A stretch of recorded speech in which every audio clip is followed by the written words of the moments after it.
बिस्मिल्लाहिर्रहमानिर्रहीम। अस्सलाम वालेकुम everyone, welcome back to my new video. ये दूसरे रोज़े की सहरी का टाइम है और ये तकरीबन 3:30 बजे का टाइम है। 3 बजे मैं उठी थी, नमाज तहज्जुद वगैरह पढ़ी और उसके बाद फिर मैं किचन में आ गई। आज मैंने सहरी में सालन भी बनाना था, जो कि मेरे हस्बैंड की फरमाइश थी कि कोई शोरबे वाला सालन होना चाहिए। और तो फिर मेरी समझ में नहीं आई, तो मैंने कहा कि चलो आलू अंडे जो शोरबे वाले बनते हैं वो बना लेते हैं। तो इसके लिए मैं प्याज, टमाटर और सब्ज़ मिर्च इन तीनों को कट करके ग्राइंड कर लूँगी, क्योंकि इससे एक तो सालन जल्दी बन जाएगा, दूसरा शोरबे वाला सालन है तो ग्राइंड किया हुआ ज़्यादा सही रहता है। चलें साथ साथ सालन भी बनाते हैं। और साथ में आप लोगों से रिक्वेस्ट भी करती हूँ कि अगर आप मेरे चैनल पर न्यू हैं तो मेरे चैनल को काइंडली सब्सक्राइब लाजमी कर दें। अगर मेरी वीडियो पसंद आए तो लाइक और एक प्यारा सा कमेंट भी कर दें। मुझे आप लोगों के प्यारे से फीडबैक का हमेशा इंतज़ार रहेगा।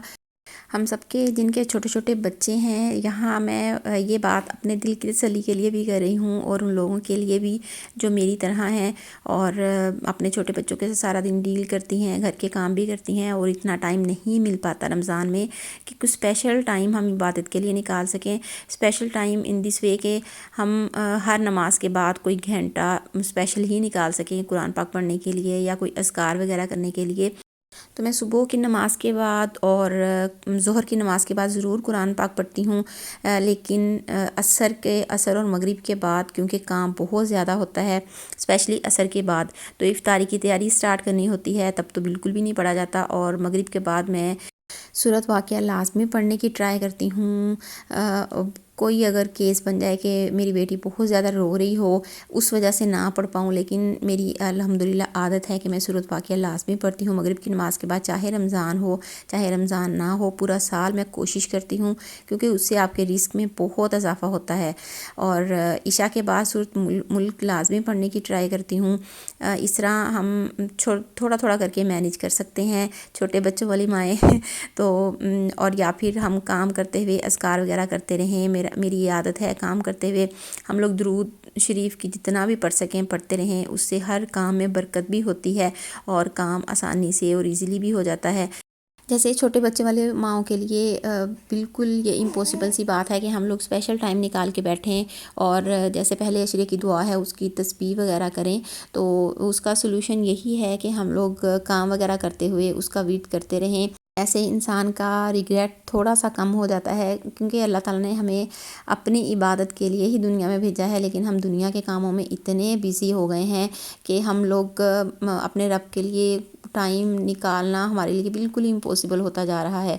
तो उसका रिग्रेट अगर हम कम कर सकते हैं तो इसी तरह कर सकते हैं कि काम काज करते हुए भी हम लोग अपने रब को याद करते रहें। उससे हमारा रब खुश भी होगा और हमारे घर में रहमतें और बरकतें भी आएंगी इंशाल्लाह। तो अब मैं सुबह अब अवॉइड करती हूँ रमज़ान में सहरी में पराठे बनाने से। एक तो वो टाइम टेकिंग भी ज़्यादा होते हैं, मीन्स टाइम ज़्यादा लगता है पराठे बनाने में, और दूसरा वो थोड़ा हैवी भी हो जाता है। तो लाइट रखने के लिए मैं सादा रोटी बनाती हूँ और उसके ऊपर घी, देसी घी अच्छे तरीके से लगा देती हूँ, तो वो बड़ा एक लाइट सी रोटी बन जाती है और मज़ा भी आता है खाने में। मैं अपनी हर वीडियो में ये बात करती हूँ और आज भी ये बात लाजमी करूँगी कि अपनी छोटी छोटी ब्लेसिंग्स पे रब का इतना शुक्र अदा करना शुरू कर दें कि वो आपको वहाँ से नवाजेगा और इतना नवाजेगा कि आपके वहमों गुमान में भी नहीं होगा। अल्हम्दुलिल्लाह मैंने अपनी अम्मी को हमेशा रब का शुक्र अदा करते हुए पाया है। हमारे बहुत ज़्यादा हमने मुश्किल हालात भी देखे हैं, अपने फ़ादर की डेथ के बाद बहुत ज़्यादा मुश्किल हालात भी देखे हैं, लेकिन हमारी अम्मी ने कभी भी रब की ना शुक्रिया हमने उनको करते हुए नहीं देखा। उनको हमेशा रब से मांगते हुए देखा। उन्होंने कभी भी हाथ नहीं फैलाया किसी के सामने कि मुझे इस चीज़ की ज़रूरत है और मुझे ये चीज़ चाहिए। उन्होंने हमेशा अपने रब से मांगा और मेरे रब ने उनकी और हमारी हमेशा हमारी सोच से बढ़कर मदद की और हमारी सोच से ज़्यादा ही हमें दिया अल्हम्दुलिल्लाह। और ये आदत अल्लाह का शुक्र है हम सारे बहन भाइयों में हमारी माँ से ही आई है कि हम हर हाल में अल्लाह ताला का शुक्र अदा करते हैं, और इसी वजह से वो रब हमें उस जगह से नवाजता है जहाँ से हमारा वहम गुमान भी नहीं होता। और ये मैं आप लोगों को दही दिखाना चाह रही हूँ। जो लास्ट वीडियो में मैंने आप लोगों को बनाना सिखाया था कि मैं कैसे दही बनाती हूँ और बहुत मज़े का बनता है। वैसे देखने में भी आपको मज़े का लग रहा होगा और खाने में भी बहुत क्रीमी क्रीमी से इसका टेस्ट होता है और बहुत यमी किस्म का ये दही बनता है। आप लोग भी मेरे इस तरीके से लाजमी ट्राई कीजिएगा। आपको मज़ा ना आया तो पैसे वापस, मुहावरा इस दही पे बिल्कुल फिट बैठता है। और ये सहरी मेरे हस्बैंड के ऑफिस में जो लड़का काम करता है उसके लिए है। वो उसके लिए अलग डाल के मैं ड्राइंग रूम में भिजवा दूँगी। और मेरे हस्बैंड और मैं हम लोग टीवी लाउंज में बैठ के सहरी कर लेंगे। ये देखें आलू अंडे का सालन आप लोगों को नज़र आ रहा होगा। और ये सहरी करने के बाद मेरी छोटी बेटी उठ चुकी थी, उसको सुला के मैंने नमाज़ पढ़ी, कुरान पाक पढ़ा। 6:15 बजे तक मैं कुरान पाक पढ़ती हूँ। 1 पारा 1.25 पारा जितना भी मुझसे इजीली पढ़ा जाए उतना मैं पढ़ लेती हूँ। 6:15 बजे फिर अपनी बेटी को उठाती हूँ, उसके लिए ब्रेकफास्ट वगैरह बनाती हूँ और लंच बनाती हूँ। ब्रेकफास्ट वो कोई स्पेशल नहीं करती, लंच उसके लिए थोड़ा सा स्पेशल बनाना पड़ता है क्योंकि अब नया नया स्कूल जाने लगी है। एक्साइटमेंट बच्चे को इसी चीज़ की होती है, छोटी छोटी चीज़ों की, और माएँ थोड़ी सी मेहनत कर लें और तो बच्चे भी खुश हो जाते हैं। तो उसको नाश्ते में सिर्फ या तो वो दूध का गिलास पी जाती है या फिर आज मैंने उसको एग खिलाया था। और ये वाला साल वो कलर कपड़े ही पहनेगी, इस साल उसके स्कूल में यूनिफॉर्म नहीं है।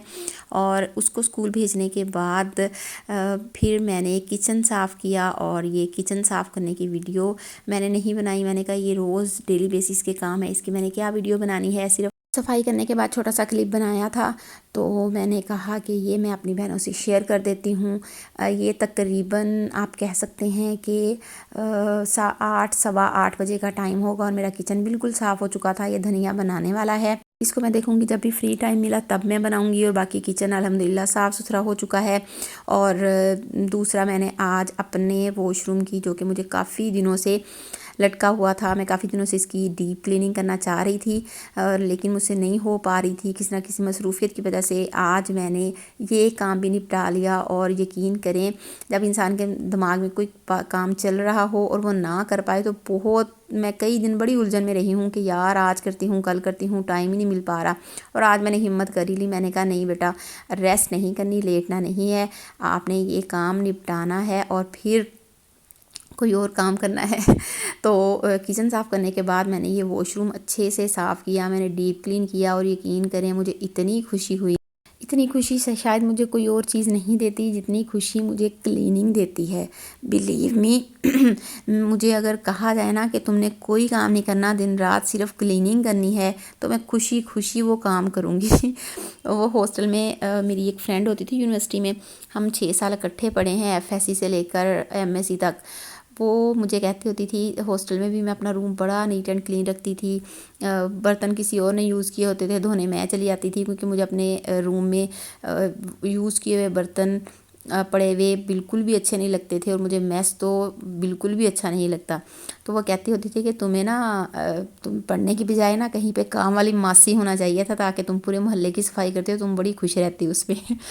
मेरे साथ वाकई ये मैटर है कि मुझ में हिम्मत हो तो या फिर मेरे पास टाइम हो तो मैं किसी ना किसी क्लीनिंग में लगी ही रहती हूँ।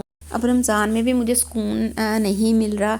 मैंने कहा कि सहरी के बाद सोया नहीं करना, एक तो काम भी 10-11 बजे तक ख़त्म हो जाते हैं सारे सुकून के साथ, और उसके बाद फिर इंसान 1-1.5 घंटा इबादत को दे पाता है या फिर बच्चों के साथ अच्छा सा टाइम स्पेंड कर पाता है। तो फिर मैंने अब यही सोचा है कि मैं किसी ना किसी पार्ट की थोड़ा बहुत ही किया करूँगी, बहुत ज़्यादा नहीं।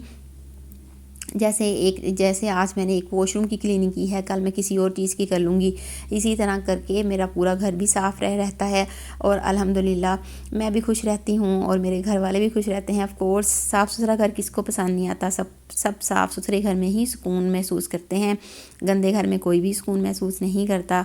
और मेरी हर चीज़ अल्हम्दुलिल्लाह हमेशा चमकती हुई होती है। बट जो डिलीवरी वाले महीने में मैंने रेस्ट किया है ना अपनी सास के पास जाके, उसके बाद उससे पीछे मेरे हस्बैंड अकेले रहे हैं घर में।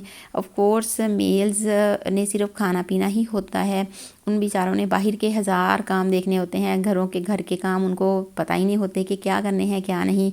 और वो वाला पूरा महीना रेस्ट का मेरा इतना कोई कबाड़ा निकल रहा है ना कि महीने से मैं लगी हुई हूँ थोड़ा थोड़ा काम करने में, लेकिन अभी तक भी मेरी सफाई पूरी तरह कंप्लीट नहीं हुई। और अब मैं यही सोच रही हूँ कि अब मैंने इसको मज़ीद पेंडिंग नहीं करना, रोज़ थोड़ा थोड़ा करके इंशाल्लाह सारा घर अच्छे तरीके से अब मैंने नीट एंड क्लीन करना है। अभी असर के बाद का टाइम है, अल्लाह का शुक्र है हस्बैंड ऑफिस से आ गए थे, मैंने बच्चों को उनके हवाले किया कि अब बच्चे आप देखें। और आज हस्बैंड के कुछ गेस्ट आ रहे थे। वो अचानक ही मुझे पता चला असर के टाइम ही कि उन्होंने आना है, तो उनके लिए भी इफ़्तारी बनानी है। तो जो चीज़ें मैंने पहले सोची हुई थी उसमें एक आध चीज़ और ऐड की, और जल्दी से मैं इफ़्तारी बनाने लगी। या मेरे पास टाइम भी थोड़ा था और मैंने इफ़्तारी भी बनानी थी। फिर बस मैंने भी स्पीड से काम स्टार्ट कर दिया। पहले मैंने फ्रूट चाट बना के रखी है, मैं पकौड़ों का मिक्सचर बना रही हूँ। और मेरे हस्बैंड भी बार बार किचन में आके मुझसे पूछ रहे थे कि कोई हेल्प चाहिए तो मुझे बताओ, क्योंकि छोटी बेटी तब सो चुकी थी और वो आ रहे थे कि किचन में कि कोई हेल्प चाहिए या कोई मेरे करने वाला काम हो तो बताओ। मैं छोटे मोटे काम थे उनके करने वाले, उन्होंने भी हेल्प कर दी और उनकी हेल्प से अल्हम्दुलिल्लाह इफ़्तारी भी कंप्लीट होगी। लेकिन एंड वाले आधे घंटे में जब हमने सारी चीज़ें फ्राई करनी होती हैं, सारे काम करने होते हैं, तब माशाल्लाह लाइट चली गई और लाइट फिर पूरी रात नहीं आई। सुबह 3 बजे आई है। रात को फिर इफ़्तारी के बर्तन भी मैं नहीं वॉश कर सकी, वो भी अगले दिन के लिए मैंने छोड़ी क्योंकि लाइट ही नहीं थी। और हमारे घर में फ़िलहाल यूपीएस नहीं है। इस्लामाबाद में ज़्यादा लाइट जाती ही नहीं है, यूपीएस की ज़रूरत हमें फ़ील नहीं हुई, अभी हमने लगवाया ही नहीं है वो। तो फिर हमने मोबाइल्स की लाइट से और एक छोटी सी टॉर्च है हमारे घर, उसकी रोशनी से मैंने एंड में बहुत ही अफरा तफरी में अंधेरे में एक हाथ से अपने लाइट पकड़नी होती है और दूसरे हाथ से काम करना, वो आप अंदाज़ा कर सकते हैं कितना टफ़ हो जाता है।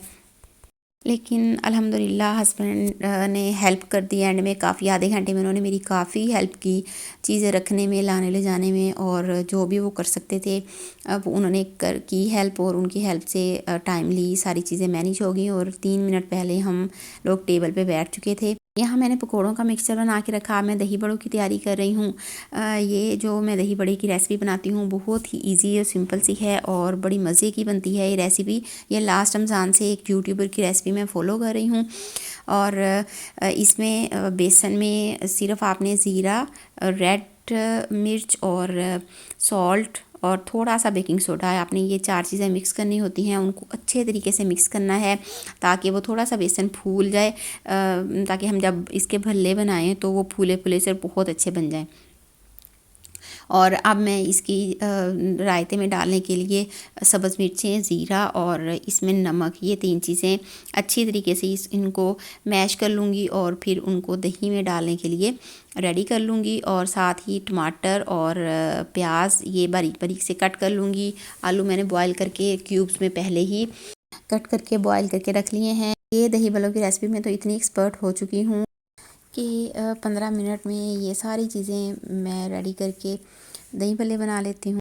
दही भल्ले बनाने के बाद मैंने पकोड़े वगैरह फ्राई किए और उसके बाद सैंडविचेस बनाए जो कि मैंने अंधेरे में बनाए, लाइट जा चुकी थी। तो जब तक लाइट थी मैंने वीडियो रिकॉर्ड की और जब लाइट चलेगी तो फिर मुझसे वीडियो रिकॉर्ड नहीं हो सकी। मेरी वीडियो यहीं तक थी। उम्मीद है आप लोगों को मेरी वीडियो पसंद आई होगी। अगर मेरी वीडियो पसंद आए तो मेरी वीडियो को लाइक, शेयर और सब्सक्राइब लाजमी कर दें और हो सके तो एक प्यारा सा कमेंट भी कर दें।